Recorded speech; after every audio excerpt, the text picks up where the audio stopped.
오늘 말씀은 레위기 23장 23절에서 25절의 말씀입니다.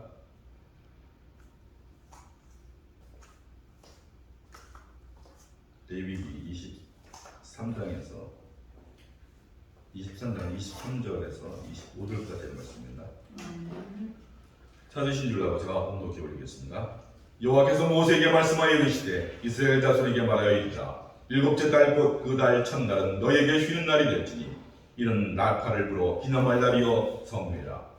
어떤 노동도 하지 말고 여호와께 화제를 드릴지니라. 아멘. 오늘 말씀은 나팔절이라는 제목으로 이정 목사님께서 말씀을 전해주셨습니다. 말씀 전해주실 때 많은 은혜 받으시기 바랍니다.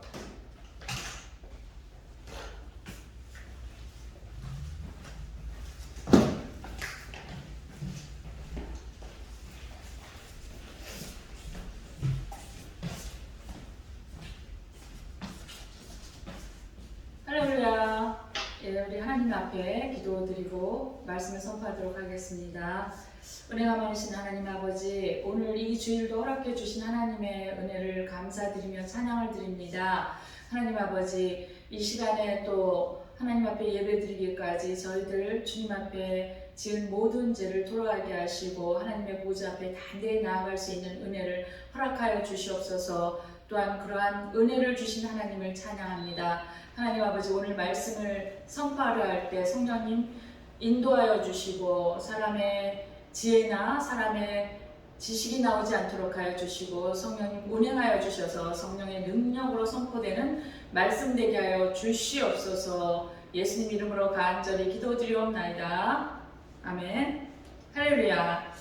네, 오늘은 제가 제목이 나팔절 해서 말씀은 레위기 23장 23절에서 25절 말씀에 대한 그 설교를 선포하도록 하겠습니다.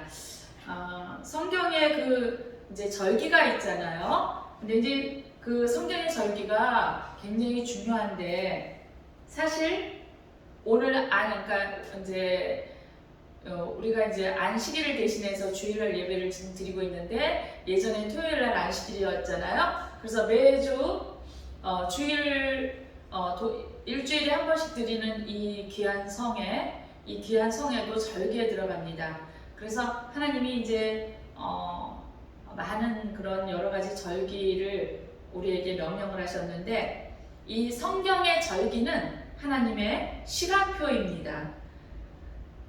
성경에 우연은 없어요. 성경의 절기는 계절이 아니에요. 우리가 절기 그러면은 이제 우리가 이제 사분기 절기가 있잖아요. 24분기라 그러나요?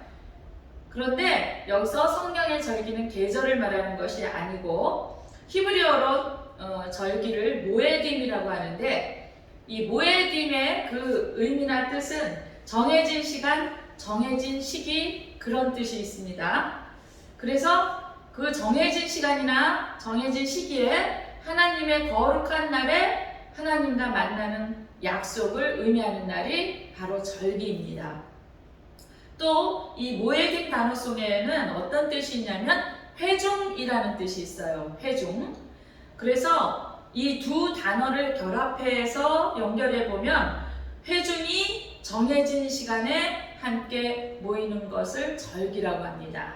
그러니까 오늘 우리가 이렇게 성도들하고 같이 모여서 드리는 예배를 절기라고 하는 것이죠. 이 모든 절기는 메시아의 재림에 초점이 맞춰져 있습니다. 이것은 굉장히 상징적이고 예언적인 예행 연습을 말합니다. 여호와의 절기 중에서 그 많은 절기 중에서 중요한 절기 7가지가 있어요. 이것을 봄 절기와 가을 절기 이렇게 두 부분으로 나누는데 봄 절기는 유월절, 무교절, 초실절을 말하고 가을 절기는 나팔절, 속죄절, 장마기를 말합니다. 장막절. 그런데 여기서 봄 절기인 유월절, 무교절, 초실절은 구속, 성화, 구원의 메시지를 알려주고 있고 또 가을 절기인 나팔절, 속죄일, 장막절은 마지막 때의 메시지를 의미하는 절이에요. 그래서 이것들은 예수님의 재림을 예표하는 절기입니다. 여러분의 달력은 어떤 달력으로 움직이고 있습니까? 사실 이제 이 절기를 말할 때는 유대력으로 우리가 이제 따져야 되는데 이제 그 달력이 보통 한 4-5가지가 있는데 이제 주로 우리가 지금 현재 사용하는 달력은 그레고리력에서 태양력을 말하고 있고 그 다음에 이제 음력을 따지는 달로 따지는 음력으로 따지는 것이 있고 이런 식으로 해서 4-5가지가 있는데 히브리인들이 고대에는 유대력을 썼어요. 그래서 유대력 또는 민간력을 사용을 했습니다. 자, 그런데 이제 여기서 이 성경에 나타나는 달력은 주로 유대력으로, 성경에 나타나는 그 절기는 주로 유대력으로 우리가 따져보아야 되는데 이것은 하나님의 달력이라는 거예요. 하나님의 그 시간표라는 것이에요. 그러면 여러분의 달력은 어떤 달력으로 움직이고 있습니까? 여호와의 달력입니까? 아니면 여러분의 달력입니까? 자, 우리 한번 생각해 볼 시간을 오늘 가지도록 하겠습니다. 성경적 절기들을 준수하는 것은 예비하는 것입니다. 여기서 예비하다, 그러니까 예비하는 건데 예비하다는 영어로 prepare라고 하죠. 준비하다, 예비하다 똑같은 말이죠. 자, 그러면 무엇을 예비한단 말입니까? 우리는 예수님의 신부로서 흠도 없고 점도 없도록 씻고 옷을 갖춰 입고 예비해서 완전하게 우리의 혼인잔치를 위해서 준비해야 할 것을 말하고 있습니다. 이 예비하다의 히브리어는 우리 이제 좀 더 그 준비하다라는 말에 대해서 좀 살펴보도록 하겠는데요. 예비하다의 히브리어는 아싸라고 합니다. 아싸 그러니까 발음이 좀 그렇죠. 생산하다, 준수하다, 기념하다, 임명하다, 누르다, 짜다 이런 뜻이 있어요. 그런데 이 뜻이 전혀 상관이 없는 뜻들이 있는 것 같은데 아니에요. 이것들이 다 이 속에 이 준비하다라는 말을 설명하는데 다 사용되어지는 그러한 의미이고 뜻입니다. 다시 한번 말씀드릴게요. 준수하다, 법을 준수하다, 기념하다, 임명하다, 또 꽉꽉 누르다, 짜다. 자, 이런 뜻이 있습니다. 그리고 다른 뜻으로는 카도시의 뜻이 있는데 여러분 히브리어 카도시 많이 들어보셨죠? 무슨 뜻입니까? 거룩하게 하다 이런 뜻이죠. 거룩. 카도시라는 뜻이 또 들어있어요. 그 준비하다 그 속에. 그래서 거룩하게 하다, 구분하다, 성결케 하다 이런 뜻이 있습니다. 그래서 아니 이 준비하다라는 말이 왜 중요한 것이고 이것이 히브리어의 뜻으로 뭐가 이렇게 뜻이 많은가 이렇게 생각을 하겠지만은 이제 오늘 제 설교 말씀을 여러분이 쭉 끝까지 들으면은 그 뜻이 그 속에서 어떤 의미를 하는지를 이해하게 될 것입니다. 그래서 이 예비하다, 준비하다라는 의미는 이제 다시 한번 그 풀이를 해보면 구별하고 거룩하게 하는 것으로 정해진 시간과 모두 연결되는 것이에요. 자, 이 속에는 또 어떤 뜻이 있냐면 견고하게 하다, 세우다, 고정되다, 견고히 세우다 이런 뜻이 있습니다. 히브리어로 쿤이라고 하는 그 뜻하고 똑같은 뜻이에요. 침례 요한은 주의 길을 예비하는 자라고 하죠. 그러면서 침례 요한은 뭐라고 그랬냐면은 회개하라 그랬어요. 독사의 자식들아 뭐 이렇게 심한 말도 하고요. 회개하라 그러면서 뭐라고 그랬냐면 주의 길을 예비하라 이랬단 말이에요. 성경에서. 여러분 이 말씀을 읽을 때 어떤 생각을 하셨어요? 세례 요한이 회개하라 그랬는데 그 다음에 주의 길을 예비하라 그랬어요. 도대체 회개하라는 말을 하고 주의 길을 예비하라는 말이 무슨 연관이 있길래 세례 요한이 그렇게 말을 했을까요? 여기서 예비하라의 의미는 주의 길을 예비하라 그랬을 때 세례 요한이 주의 길을 예비하라 그랬을 때 예비하라의 의미는 여기서는 어떤 뜻이냐면 돌이켜 향하다, 돌아서다, 죄에서 돌이켜서 회개하다 이런 뜻이 있어요. 그래서 세례 요한은 나타나자마자, 등장하자마자 회개하라 이렇게 선포했던 것입니다. 그러면서 주의 길을 예비하라 그랬던 거예요. 그러니까 회개하는 것이 주의 길을 준비하는 것이다 이런 뜻이 되는 것이죠. 이 예비하다의 프리페어, 준비하다 이 단어는 헬라어로 헤토이마조라고 합니다. 자, 그 뜻은 준비시키다, 대비하다, 또 모든 것에 준비를 하다 이런 뜻이 있어요.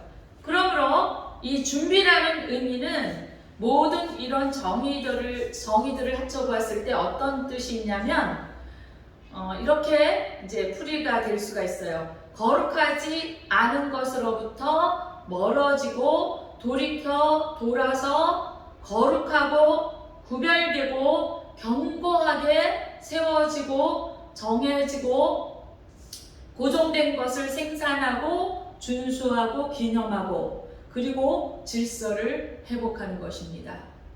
즉 거룩한 것을 기념하는 것은 준비하는 것이다 이런 뜻입니다. 자, 그러면 우리가 이제 봄절기, 가을절기에서 이 가을절기가 언제 있느냐 하면은 태양력으로 9월, 10월에 있어요. 유대력으로는 이제 7월부터 7월에 있어요. 자, 그래서 2021년 교회력의 그 가을절기는 9월에 있었습니다. 네, 지나갔어요. 대부분 이제 9월 6일, 7일, 8일 이즈음에 시작이 됩니다. 이게 유대력으로는 7월이 되는 거예요. 자, 그래서 이번에 나팔절이 9월 7일쯤에 있었어요. 자, 그러면 우리가 오늘은 나팔절에 대해서 9월달에 나팔절이 있었기 때문에 이 나팔절에 대해서 제가 집중적으로 한번 말씀을 전하도록 하겠습니다. 그리고 9월 7일이 나팔절이었는데 이 나팔절 시작하는 날로부터 10일째 되는 날이 속죄일입니다. 그리고 또 나팔절 시작하는 날로부터 15일째 되는 날, 그러니까 속죄일로부터는 5일 더하는 날이겠죠. 자, 나팔절 시작하는 날로부터 10일째 되는 날은 속죄일, 나팔절 시작하는 날로부터 15일째 되는 날은 초막절, 장막절이 됩니다. 자, 이렇게 한꺼번에 묶여놓은 이유가 있겠죠. 유대력의 그 시작은 언제부터 시작되냐면은 니산월이라고 나오죠. 우리 니산월이 어떤 날이었어요? 어떤 달이었어요? 6월절이 있는 달이죠. 그렇죠? 그래서 하나님께서 니산월에 6월절을 기념하라 그렇게 명령하셨잖아요. 이 니산월 1일이 유대력으로 1월입니다. 자, 우리가 사용하는 태양력과 비교하면 2, 3개월 차이가 있는데 태양력으로 3, 4월경이 유대력으로 1월이 됩니다. 그래서 유대력으로 7번째 되는 첫날에 나팔절로 기념하라 라고 하나님이 오늘 레위기 23장 23절에 보시면 그렇게 명령하신 거예요. 자, 우리 한번 레위기 다시 한번 보실까요? 23장 23절 24절 25절 보시겠습니다. 여호와께서 모세에게 말씀하여 이르시되 이스라엘 자손에게 말하여 이르라. 그러면서 뭐라 그러셨어요? 일곱째 달 그랬잖아요. 여기서 일곱째 달은 지금 우리가 사용하는 태양력의 일곱째 달을 말하는 것이 아니고 유대력 또는 종교력이라고도 합니다. 이 유대력 일곱째 달을 말하는 거예요. 그래서 유대력의 1월을 니산월이라 그러는데 우리나라 태양력으로 3, 4월 경쯤이 이제 유대력 1월 달이 된다고 말했잖아요.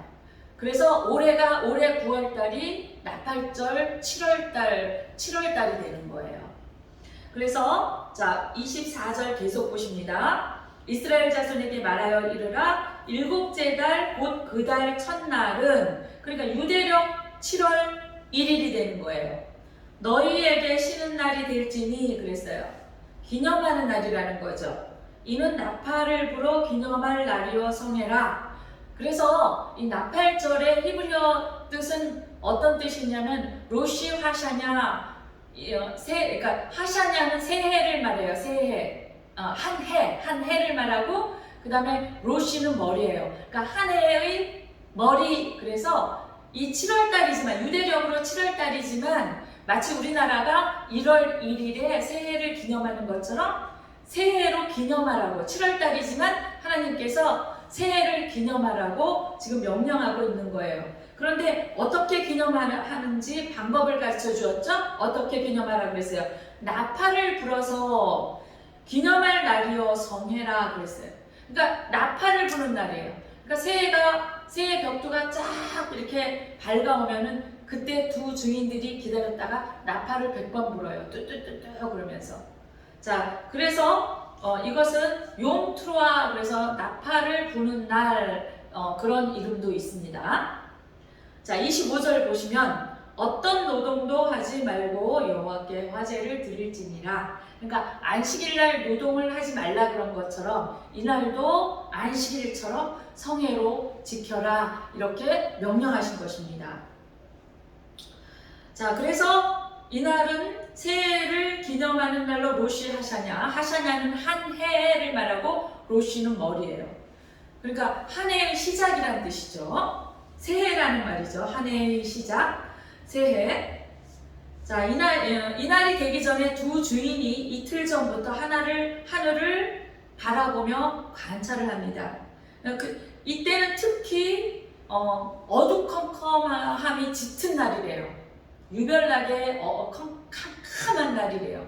그래서 이제 그때 금운달이라고 그러잖아요. 그때 금운달에서 초승달이 떠오르는 것을 보면 이 두 증인이 나팔을 준비하고 있다가 나팔을 100번을 불고 새해가 시작되었음을 알려주는 날입니다. 여기서 부는 나팔은 특별한 나팔이에요. 쇼파르라고 하는데 이 쇼파르는 숫양의 뿔로 만든 양각 나팔이에요. 양각 나팔. 나팔이 2개 붙었다는 거예요. 나팔이 2개라는 거예요. 양각 나팔인데 자, 이 숫양의 유래가 어디에서 나옵니까? 어디에서 최초로 나와요? 아브라함이 이삭을 하나님께 바칠 때 하나님께서 숲을 속에 숫양을 준비해 주셨잖아요. 그래서 그 숫양으로 아브라함이 하나님께 번제를 드렸던 그때 숫양의 유래가 나오고 있습니다. 이 유래에 따라서 숫양의 뿔로 양각 나팔을 만들어서 이날 100번을 부는 것입니다. 나팔절은 예수님의 재림과 관련이 있어요. 이제 지금 나팔절의 그 의미가 여러 가지 의미는 제가 조금 이따가 말씀을 쭉 드릴 건데 제일 중요한 건 예수님의 재림과 관련이 있다는 것입니다. 이게 결론이에요. 사실은 나팔절의 결론, 목적은 예수님의 재림과 관련이 있다는 거예요. 데살로니가전서 4장 16절에서 17절 보시면 주께서 천사장의 소리와 하나님의 나팔 소리로 친히 하늘로부터 강림하시리니 그리스도 안에서 죽은 자들이 먼저 일어나고 그 후에 우리 살아남은 자들도 그들과 함께 구름 속으로 끌어올려 공중에서 주를 영접하게 하시리니 그리하여 우리가 항상 주와 함께 있으리라. 요한계시록에 나오는 휴거를 말하고 있는 것이죠. 고린도전서 15장 51절 52절 보시면 보라 내가 너희에게 비밀을 말하노니 우리가 다 잠잘 것이 아니요 마지막 나팔에 순식간에 호련히 다 변화되리니 휴거를 말하는 거예요. 휴거. 나팔 소리가 나매 죽은 자들이 썩지 아니할 것으로 다시 살아나고 우리도 변화되리라. 자, 그러면 우리가 그 다음에 이 100번의 나팔 소리의 의미를 한번 살펴보겠는데요. 이 나팔 소리를 100번을 부를 때 네 가지의 의미가 있어요. 네 가지의 소리를 내면서 의미를 가지고 있습니다. 자, 첫 번째 테키아라고 하는데 첫 번째는 테키아 소리, 두 번째는 쉐바린 소리, 세 번째는 테로아 소리, 그리고 네 번째는 테케아 하가돌 그 소리 이름을 이렇게 지은 거예요. 네 가지의 소리의 의미가 있는데 첫 번째 테키아의 소리는 왕의 대관식을 알리는 소리예요. 힘차게 한 번을 붑니다. 자, 나팔을 불 때 우리 성경에는 지금 왕의 대관식에 대해서 누가 나왔어요? 사울이 나오고 그랬죠? 자, 왕의 대관식 때는 나팔을 부는 것이 그들의 문화이고 전통입니다. 자, 두 번째 쉐바린 하면은 회개할 것을 요청하는 소리예요. 그래서 짧게 3번을 불고 있습니다. 처음에는 테키아 왕이 오신다 이제 그런 소리예요. 그래서 아주 힘차게 한 번을 쭉 붑니다. 자, 그럼 우리 여기에서 의미하는 건 누가 오신다는 거예요? 예수 그리스도가 자 요한계시록에 나타난 것처럼 왕권을 가지고 내려오신다는 거예요. 예수님의 재림을 뜻하고 있어요. 자, 두 번째 쉐바리는 회개할 것을 요청하는 소리예요. 짧게 3번을 봅니다. 뚜뚜뚜 좀 짧게 뚜뚜뚜 이런 식으로 짧게 3번을 봅니다. 쉐바린이라고 하는데 왕이 오시니까 얼마나 두렵고 떨리겠어요. 당연히 회개를 해야 되겠죠. 자, 3번째 테루아라고 하는데 이것은 영적인 각성을 요청하는 나팔 소리로 아까 두 번째보다는 더 짧게 스타카토로 9번을 봅니다. 뚜뚜뚜뚜뚜뚜뚜뚜 이런 식으로. 자, 그런데 두 번째와 3번째를 합쳐서 아까는 3번, 지금은 9번이니까 12번이죠. 합쳐서 12번을 연속으로 소리를 내기도 합니다.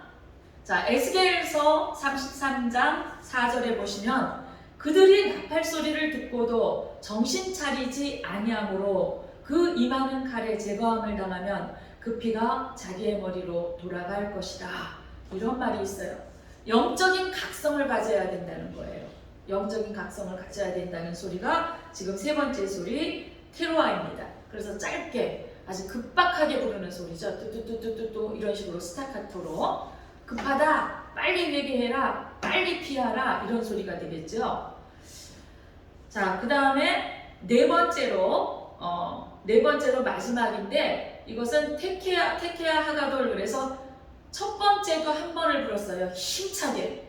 그래서 첫 번째가 의미하는 소리는 왕의 대관식을 알리는 소리라 그러는 것처럼 이 마지막에도 아주 가장 크고 웅장하게 길게 아까보다 첫 번째보다 더 길게 부는 나팔 소리가 지금 마지막 4번째 소리입니다.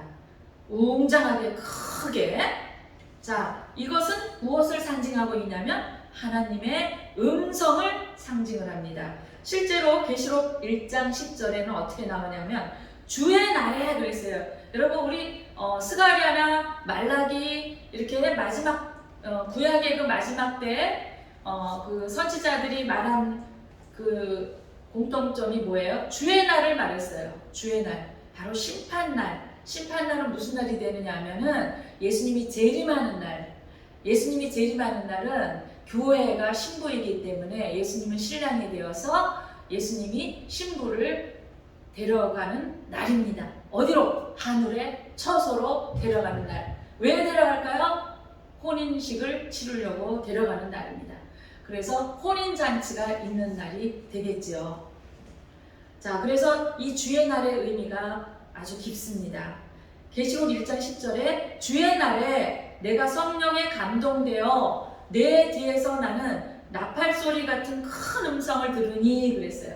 나팔 소리를 들으니가 아니라 나팔 소리 같은 큰 음성, 하나님의 음성이죠. 자, 그래서 이 4번째는 가장 웅장하고 길게 부는 나팔 소리로 테케아 하가돌. 그래서 하나님의 음성을 상징하는 소리입니다. 자, 데살로니가 전서 5장 4절에 보면 형제들아 너희는 어둠에 있지 아니하니 그날이 도둑같이 너희에게 임하지 못하리라. 이 말은 무슨 말씀이에요? 깨어 있으라는 거예요. 만약에 잠자고 있으면은 도둑같이 임하게 되니까 예수님이 재림하는 것도 모르고 회개할 줄도 모른다 이런 뜻이 되겠어요. 그러면 심판을 받을 수뿐이 없다는 것이죠. 그러니까 깨어있으라는 거예요.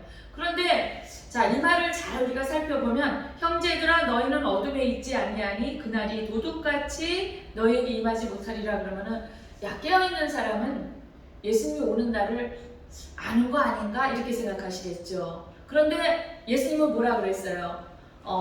내가 다시 온다. 그러니까 제자들이 언제 오십니까? 물었을 때 예수님이 뭐라 그랬어요?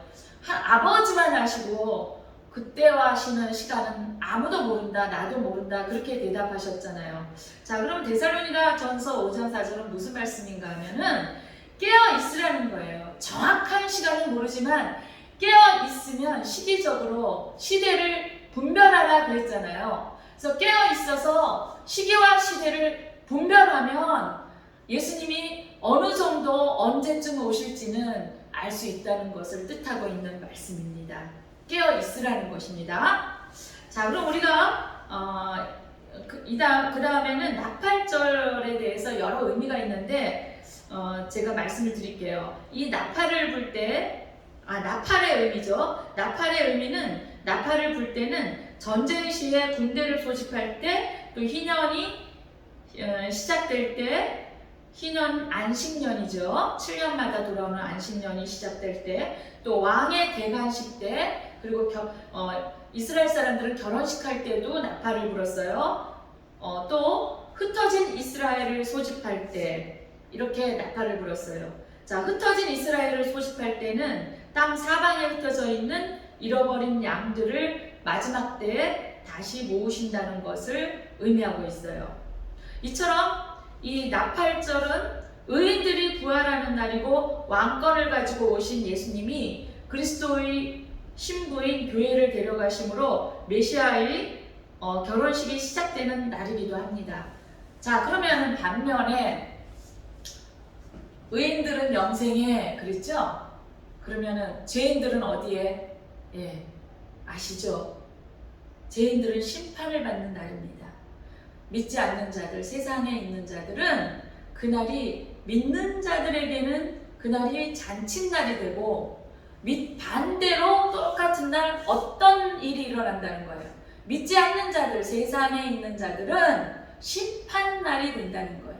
그래서 이 주의 날은 예수님의 재림의 날, 예수님의 왕의 대관식, 왕으로 왕권을 가지고 재림하시는 날, 또 혼인잔치 날, 그리고 또 의인들이 부활하는 날, 그리고 심판날이 되는 거예요. 주의 날 그럴 때는.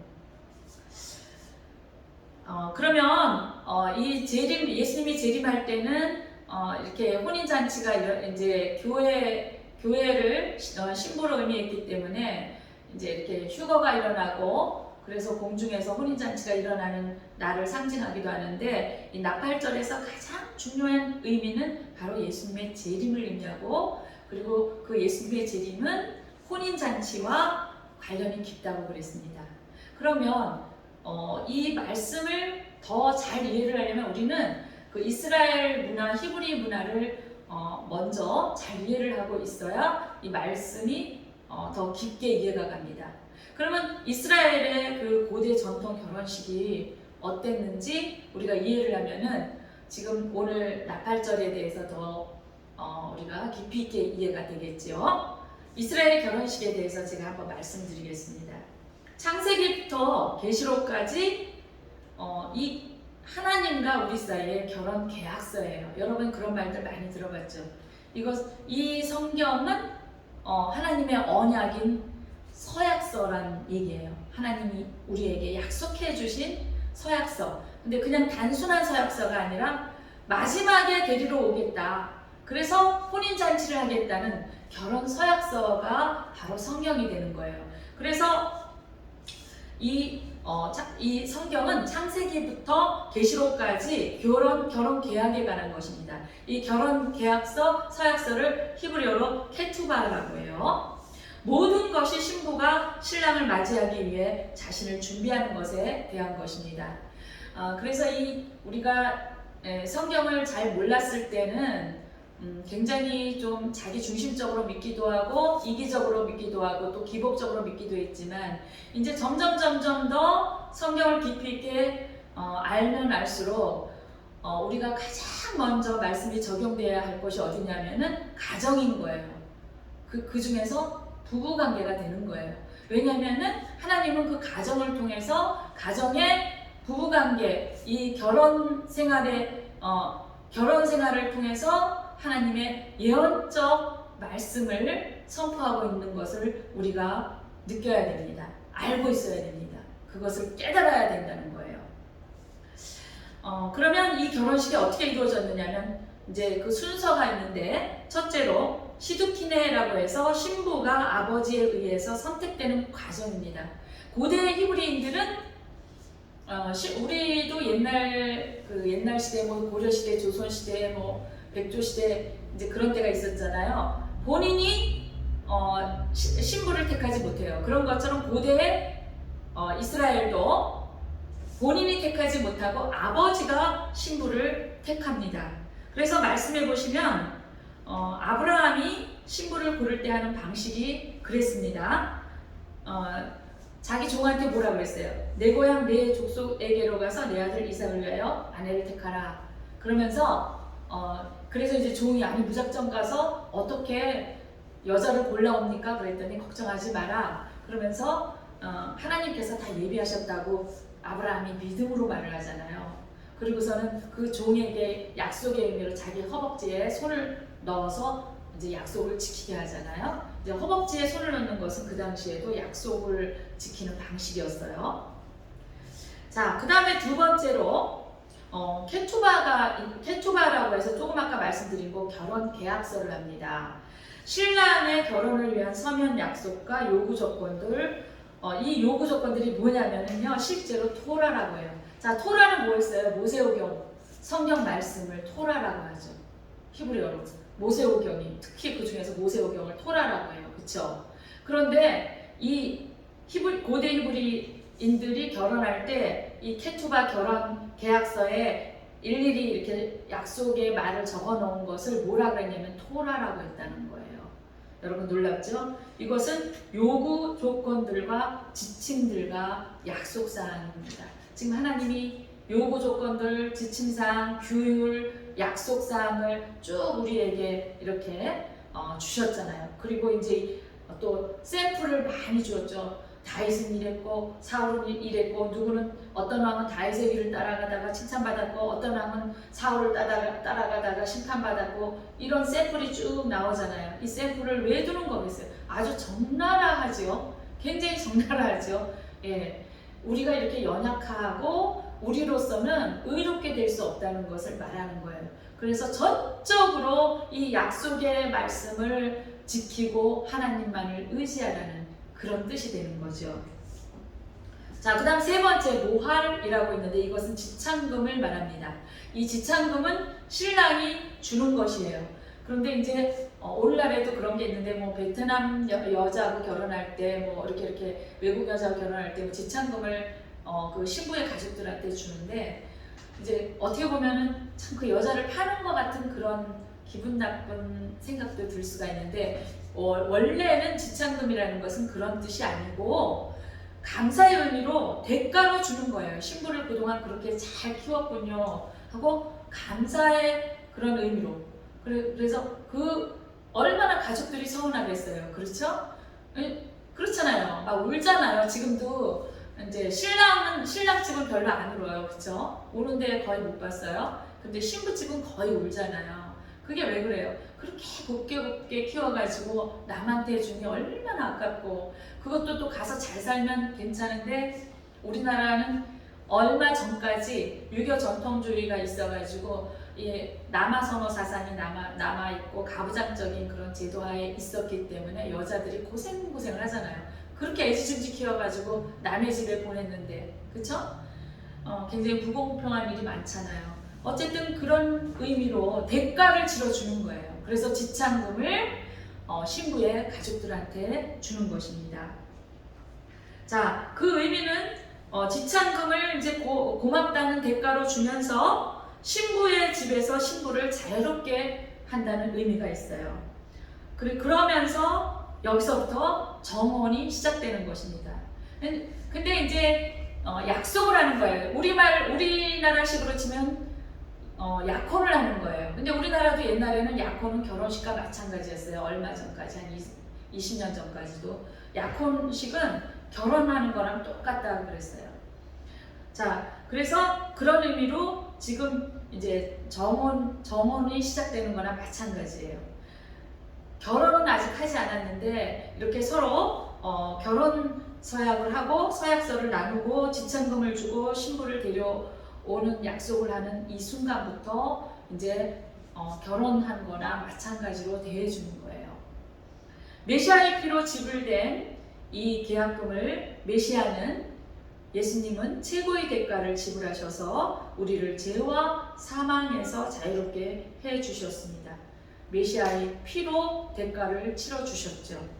오늘날은 반지를 해주는데 예수와 메시아의 영원한 언약의 반지에 비하면 우리의 대가는 아주 작지요.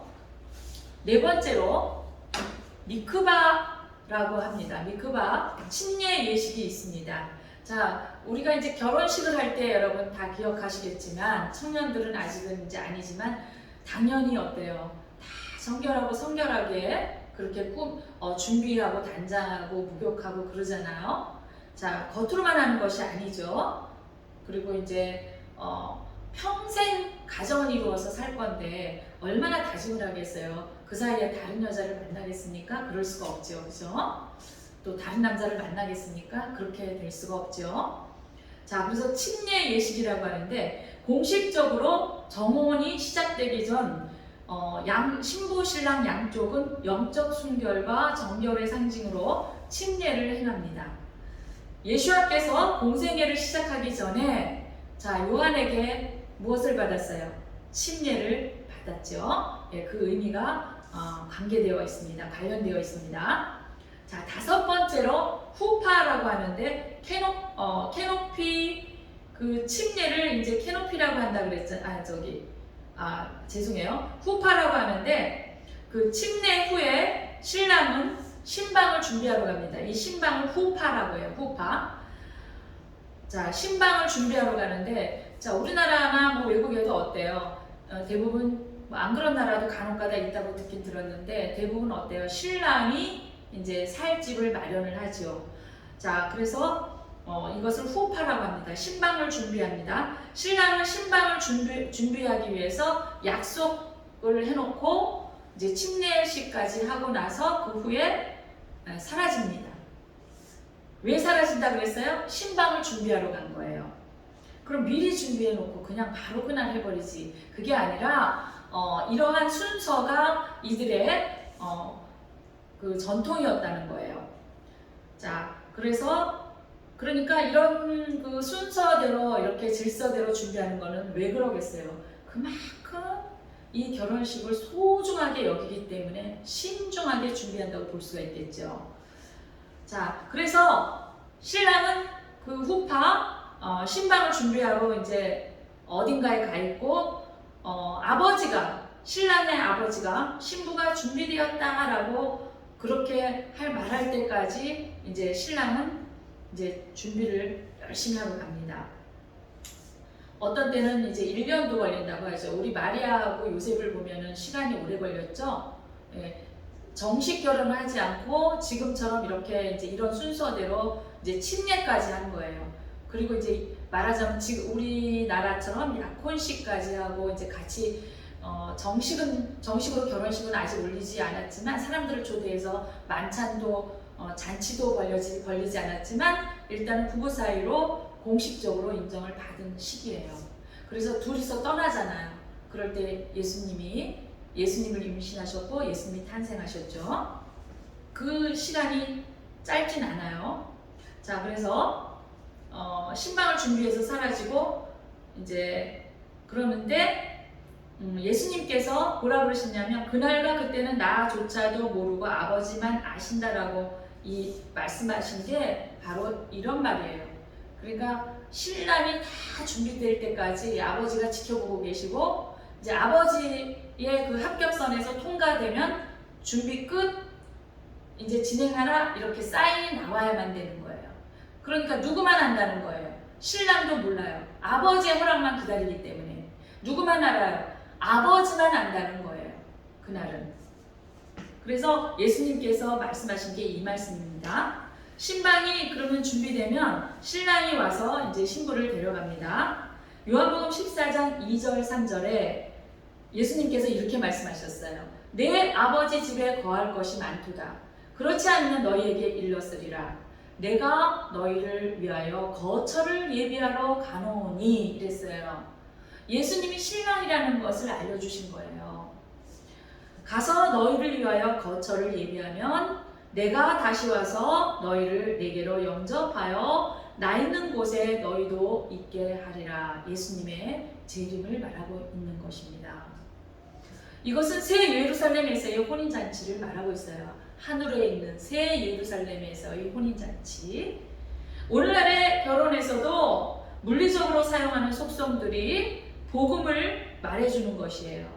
이제 그것을 이제 간소화하고 간략화하고 뭐 때로는 뭐 스쿠버 다이빙 하면서 하기도 물속에서 하기도 하고 뭐 그런 식으로 이제 오늘날에는 간략하게 변해서 그렇지 이 원래의 의미는 그 속에 복음이 들어있다는 것입니다.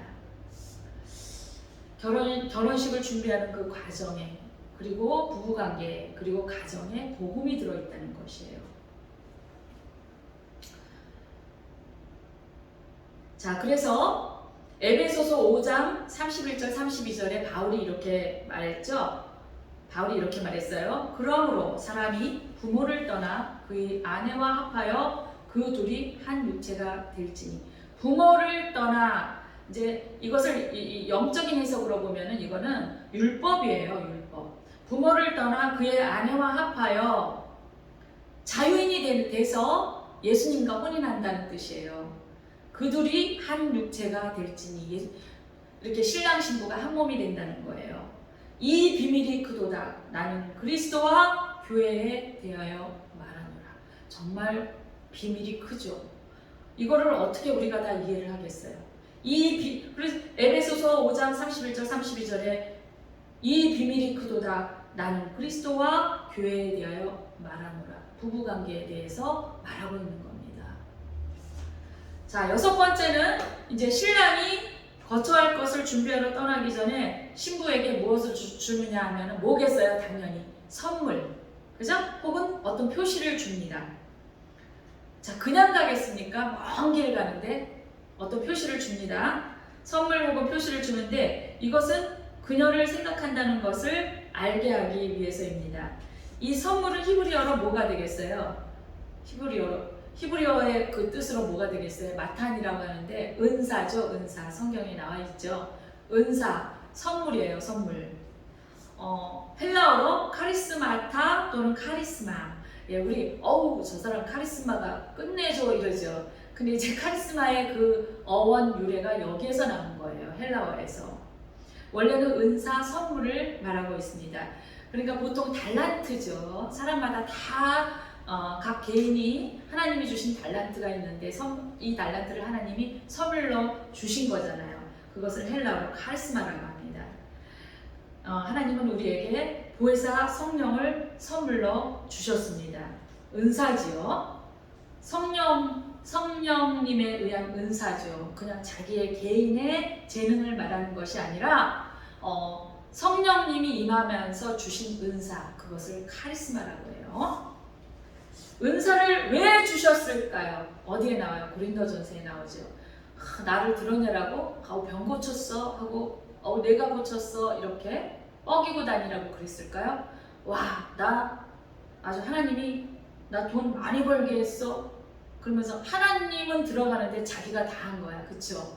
내가 벌었어? 내가 얼마나 똑똑해? 내가 잘나서 벌었어? 이 말을 하고 싶은 거죠. 실제로는. 그쵸? 하나님이 주셨다 말만 그렇죠. 자, 은사는 왜 주신 거예요? 성경에 뭐라고 나왔어요? 교회에서 덕을 세우기 위해서 주신 거예요. 교회에서 덕을 세우고 서로를 존중하고 서로 존경하고 껄끄러움이나 어떤 갈등이 있을 때 각각의 그 하나님이 주신 은사를 사용해서 이제 그거를 서로 풀어주고 그리고 제일 좋은 은사가 그래서 뭐라 그랬어요? 사랑이라고 했어요. 사랑이 없으면 아무것도 소용이 없다고 고린도전서 13장에 나왔죠. 그러니까 다른 은사 없어도 된다 그랬어요. 그렇다고 해서 다른 은사 하나도 안 주느냐 그건 아니에요. 이 말은 무슨 말이냐? 사랑이 가장 중요하다는 거예요. 아무리 아주 기가 막힌 그런 은사, 재능, 달란트를 하나님이 주었어도 사랑이 없으면 아무 소용이 없고 열매가 없다는 것을 뜻하고 있는 거죠. 네, 그래서 어떤 일이 복잡하고 갈등이 일어나는 일이 일어날 때는 이 사랑 한 가지면 해결이 되더라고요. 그렇죠? 어떤 분이 이제 하나님께서 허락하셔서 천국을 갔다 오셨는데 이분이 이제 어떤 분들은 천국 갔다 온 얘기를 막 적나라하게 하는데 이분은 천국에 뭐가 있고 뭐가 어떤 영적인 상태들아 뭐 몇 가지만 딱딱딱 간략하게 말하고 이분이 뭐라고 이렇게 쓰셨냐면은 천국에 갔다 온 후에 나의 삶은 변했다 그러면서 천국에 가기 전까지는 의심스러운 것도 있었는데 이제는 확실히 믿기 때문에 나의 삶이 변했다 그러면서 이제는 뭐라 그러냐면은 무조건 이제 쉽게 용서하고 빨리 사랑하기로 했다 이렇게 간증을 하더라고요. 네. 자, 그다음 보겠습니다. 그래서 이제 이 카리스마가 은사 선물을 이제 주신 건데 은사를 주신 것은 교회를 위해서 서로에게 덕을 세우기 위함입니다. 자, 마지막에 최종 단계가 니수인이라고 해요. 이때는 어떨 것 같아요? 이제 우리 결혼식 하면은 결혼식 딱 이제 마지막 장에 마지막에 요새는 막 시키더라고요. 젊은이들이라 옛날에 하는 분들은 이제 껄끄러워서 그렇게 못하는데 지금은 젊은이들에게 키스도 막 시키고요. 그 다음에 신랑에게 신부를 안고 퇴장하라고 막 그러더라고요. 그러니까 이제 신부가 좀 살찌면 참 힘들겠죠, 그죠? 어쨌든 이렇게 그래서 요즘 젊은이들은 자 신부를 안고 퇴장을 하는데 자 이 마지막 이스라엘인들의 그 전통적인 결혼식의 마지막은 니수인이라고 하고 최종 단계는 신랑이 신부를 안고 데려가는 단계입니다. 자 신랑이 오는 것을 보면 신부 측 사람이 이제 신랑이 이제 신방을 마련했어요.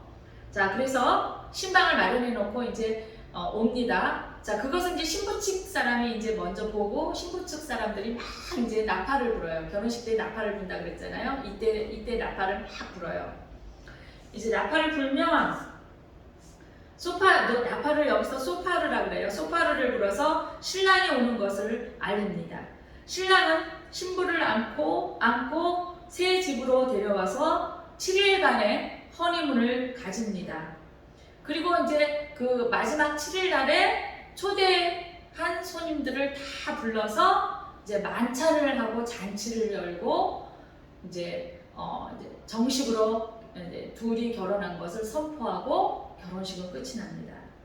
자, 이때 신랑이 문지방을 넘어서 새 집으로 들어갑니다. 아니 문지방을 넘는다는 건 너무 당연하잖아요. 이게 집마다 이렇게 문지방이 다 있어요. 우리나라도 있어요. 근데 이게 뭐가 중요해서 그렇게 언급을 할까 이렇게 생각하겠죠. 문지방을 넘어서 들어가는데 이 문지방이 이게 전통이에요. 그러니까 신부가 그냥 걸어가다가 왜 신랑이 안고서 새 집에 들어가냐면 신부가 걸어가다가 문지방을 밟을까봐 신랑이 안고 들어가는 거예요. 그럼 문지방이 뭐가 중요해서 그러냐면 이제 전통이 이제 이렇다 보니 신부가 문지방을 밟으면 불길하게 여겼어요. 그래서 신랑이 신부를 안고 문지방을 넘어가야 되기 때문에 신부를 안고 들어가는 것입니다. 자, 이렇게 해서 이제 허니문 7일 마지막 날에 초대한 사람들과 공식적인 만찬을 벌여서 이제 열게 되고 신부를 안고 문지방을 넘어서 들어가는 것까지 이제 끝이 나게 됩니다. 근데 재밌는 사실은 우리나라도 제가 어렸을 때 기억하는 것은 여러분은 그런 추억이 있는지 모르겠는데 이렇게 막 제가 어릴 때 장난을 치다가 이렇게 문지방에 딱 서면은 문지방이 조금 높아요. 지금 집은 문지방하고 방바닥하고 거의 비슷하고 뭐 높아봤자 1, 2cm, 2, 3cm 뿐이 안 되는데 옛날에는 문지방이 그래도 좀 5, 6cm 이상이었어요. 높았어요. 그래서 막 급하게 달리다가 문지방에 걸려서 넘어지기도 하고 그랬는데 어렸을 때 이렇게 문지방에 막 올라가면 문도 조그맣잖아요. 그러니까 키가 커진 것 같이 막 이렇게 올라가서 그 문 위를 막 잡고 장난치고 그런 기억이 나는데 그럴 때 어머니가 막 큰일 난다는 듯이 야 재수없게 왜 문지방을 밟아 빨리 내려와 막 이랬던 추억이 나요. 그때는 이제 성경을 모르고 성경 문화도 없었기 때문에 이제 어떤 미신적인 의미이겠지만 예, 좀 관련이 있지 않을까 이제 그런 생각을 제가 했습니다. 자, 성도 여러분, 이제 오늘 제가 좀 두서없이 말한 것 같지만 사실은 이게 성경 속에서 찾아내서 이 의미를 연결시키는 게 굉장히 어려워요. 자, 가을절기가 이제 욤트루아, 그래서 이 나팔절인데, 나팔절은 로시아샤냐, 새의 머리, 그런 이름이 있고 욤트루아라는 이름도 있다고 했죠. 욤트루아는 나팔을 부는 날이라는 뜻이에요. 그래서 이 가을절기가 이 나팔절인 욤트루아로 나팔을 불면서 시작되고, 나팔절부터 열흘간의 여정 뒤에 심판의 날인 대속제일로 연결이 되고, 이 대속제일은 1년 중에 가장 거룩한 날의 하나예요. 대제사장이 지성소에 1년에 한 번 들어가는 날이 바로 이 날입니다. 그리고 하나의 흥분되는 절기로 수콧이라고 해서 초막절, 장막절이라고 해요. 그래서 장막절, 초막절로 8일 동안 기념하는 날입니다. 이것은 아까 제가 결혼식의 그 순서를 말씀드릴 때 이제 마지막 잔치하기 전에 신랑이 신방을 구하러 간다 그랬잖아요. 이 신방을 의미하고 있는 거예요. 이 초막절은. 그래서 이제 이 초막절을 기념하기 위해서 지금도 이스라엘에서는 이렇게 막 이제 자기네 현관, 자기네 마당 뜰에다가 뭐 이렇게 천막을 치고, 조금 이제 여유가 되는 사람들은 막 거기다가 꽃도 막 이렇게 아름답게 장식을 하고 참 예쁘게 꾸며놓고 거기서 온 가족이 다 8일 동안 지내기도 하고 또 연인들이 지내기도 하고 그런다고 합니다. 자, 그래서 초막절로 8일 동안 기념하는 날을 수콧이라고 해요. 그래서 강야에서 캠프를 하기도 하고 자기네 집 마당 현관에서 이렇게 캠프를 치고 장식을 하고 예수님을 생각하면서 지내는 날을 초막절이라고 합니다. 여러분, 예수님이 호령과 천사자의 소리와 하나님의 나팔로 친히 하늘로 쫓아 강림하신다고 나와 있어요, 성경에. 그래서 우리 모두가 주님 앞에 부름받을 믿음의 준비가 되어 있는지를 다시 한번 살펴보는 귀한 시간이 되시기를 예수 그리스도 이름으로 축원드립니다. 기도하시겠습니다. 하나님 아버지, 감사합니다. 참으로 아버지, 지식이 짧고 그리고 또 정말 성경도 제대로 모르는 제가 어렴풋하게 이렇게 아는 것으로 오늘 말씀을 선포했는데, 하나님께서는 그래도 이 때, 지금의 이 시기를 볼 때 시대를 분별해서 때에 맞는 설교를 선포하실 때 하나님 기뻐하실 줄로 믿습니다. 주님 감사합니다. 교회에서 선포되는 말씀이 시기에 적절하게 정말 그 시대를 잘 분별해서 하나님이 원하는 그런 말씀이 쏟아져 나올 수 있도록 교회들을 축복하여 주시옵소서. 하나님, 온라인 예배를 드리는 성도님들과 또 어려운 가운데 교회 문을 열고 교회에서 예배를 드리고 있는 성도님들을 주님 축복하여 주시옵소서. 지금 시대가 많이 어렵습니다. 다음 차기 대통령은 정말 하나님께서 예비하시고 주님을 잘 믿고 주님을 두려워하는 그러한 분이 정말 대선에 나와서 대통령이 될 수 있도록 하나님 미리 준비시켜 주시옵소서. 저희들이 그때를 위해서 열심히 기도하고 준비했사오니 하나님께서 들어주실 줄로 믿습니다. 또 그러한 정치적이고 정략적인 그러한 속에서 여러 가지로 어려운 일이 많을 줄 아는데 하나님 분별력을 주셔서 하나님의 뜻대로 기도하고 하나님의 뜻대로 나아가는 저희들 되게 하여 주시옵소서. 그래서 이 성경의 66권의 모든 말씀이 아가서에 나오는 신랑과 신부에 대한 이야기로 예수님의 재림을 신부로서 점도 없이 흠도 없이 성결하게 잘 맞이하고 준비하는, 기름든 불 준비하는 다섯 처녀가 될 수 있도록 주님 축복하여 주시옵소서. 예수님 이름으로 간절히 기도드리옵나이다. 아멘. 예, 우리 오늘 말씀을 생각하시면서 찬송가 1절만 찬양하시고 예배를 마치도록 하겠습니다. 1절만 찬양하시고 기도하시겠습니다.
아버지 저희들이 아버지 잘 준비되게 하시고 점도 없이 흠도 없이 정결하게 아버지와 이제 재림의 준비를 할 수 있도록 하나님 도와주시고 마라나타 신앙이 이루어질 수 있도록 하나님 도와주시고 주님 저희와 늘 함께하여 주시옵소서.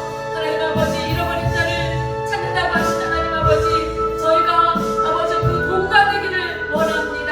아버지와 정말 사도 바울이 말한 것처럼 하나님께 칭찬받는 중매자리가 되기를 원합니다. 하나님 아버지여 그 잃어버린 자를 하나님 저희들 눈에 띄게 하여 주시옵시고 성령의 감동이 있게 하사 하나님 한 사람이라도 저희가 최선을 다해서 하나님 앞으로 아버지 인도해 줄 수 있는 저희 사역자가 될 수 있도록 하나님 도와주시옵소서. 아버지 교회가 크고 성도들이 많고 직분이 올라가고 이런 거칠에 저희들 마음 빼앗기지 않도록 하여 주시고 이제 곧 이 땅에 재림하실 예수님 바라보며 두려움을 떨게 하여 주시고 그 주의 날을 사모하게 하여 주시옵소서. 하나님 주여 성령님을 아버지가 강하게 저희에게 아버지가 임재하게 하여 주셔서 아직까지도 회개하지 못한 것 많이 있습니다. 저희 마음이 너무나 강팍해서 또 상처가 너무나 깊고 가시가 너무나 많아서 아직까지도 회개하지 않은 것 너무나 많이 있습니다. 주님 도와주시고 용서할 것을 용서하게 하시며 사랑할 것을 사랑하게 하셔서 하나님 아버지 깊은 회개 단계까지 들어갈 수 있도록 성령님 도와주시옵소서. 성령님이 임재하는 회개를 할 수 있도록 주님 역사하여 주시옵소서. 할렐루야. 주님 아버지 감사합니다. 할렐루야. 할렐루야. 주여